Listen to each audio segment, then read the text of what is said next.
All right, so we are going to talk about discussions, the settings, and the features of discussion. Discussions are really great for your students to be able to kind of find a voice if they don't have it. Great for a reading log or a math log to document as well. Great to have open-ended conversations happening. So it's just a great way for your students to kind of collaborate and communicate with either just you or as a group in whole. So just like with everything else, we are going to hit the plus sign discussions to begin a new discussion. So I have my discussion here, and I'm going to do my topic first at the top. So I'm going to do a discussion.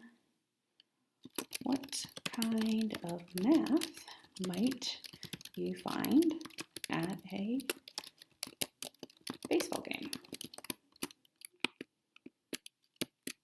And then I have my editor down here where I can start typing in my prompt. I will probably put in a little bit more here. I might even put in a video in case my students have never seen or been to a baseball game. So here's my question, and I'm going to go ahead and click that little blue V to get into YouTube.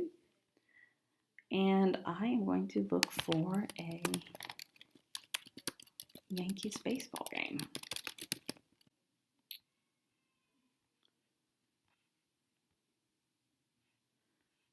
Let's see. Again, we want to make sure it is appropriate. But he came around all right. 110. Okay, I'm going to do this one. This is neat. Even though this is long, or you can just tell your kids to watch the first 2 minutes of it. And then maybe I'll restate the question. What kind of math might you find at a baseball game? And I love the settings and discussions. It is one of my favorites. If you want to attach a rubric, you can upload a rubric here.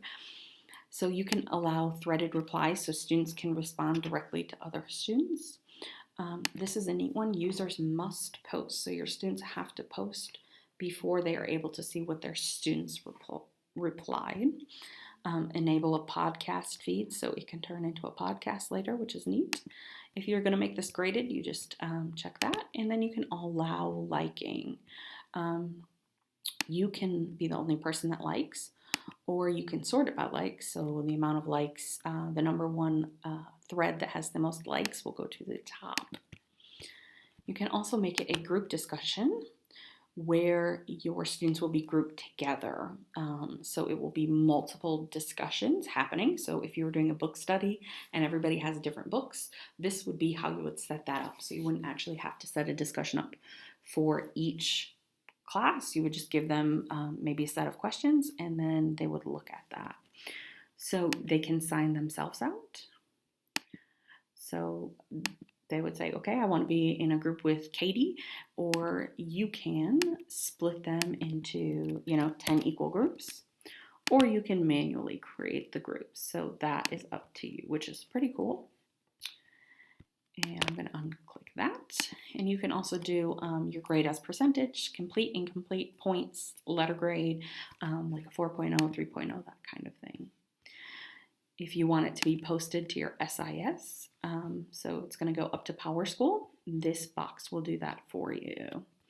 You can also require peer reviews, and you can automatically assign peer reviews and say, you know what, I want everybody to do 2 peer reviews, and the peer reviews are going to be due a week after the due date. Okay. So I'm going to assign this to everybody, and it is going to be due on the 6th.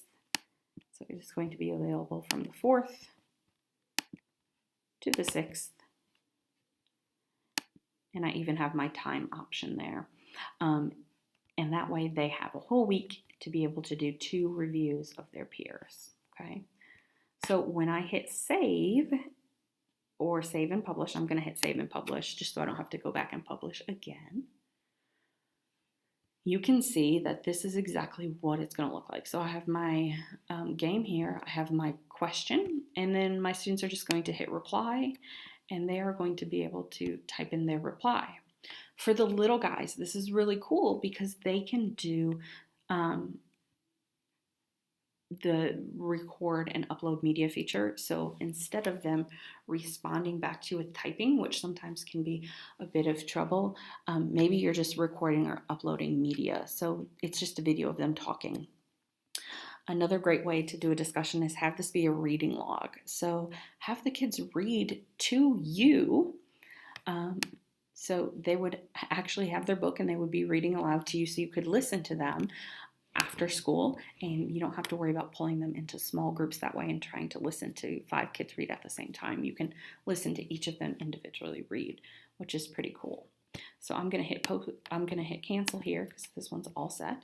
And now my discussion is ready to go. And if I click back on discussions, you can see it's hanging out here. So this one's live. Once my due date is over, it is going to do closed for comments. It will move. And I can add as many discussions as I want to be happening at one point.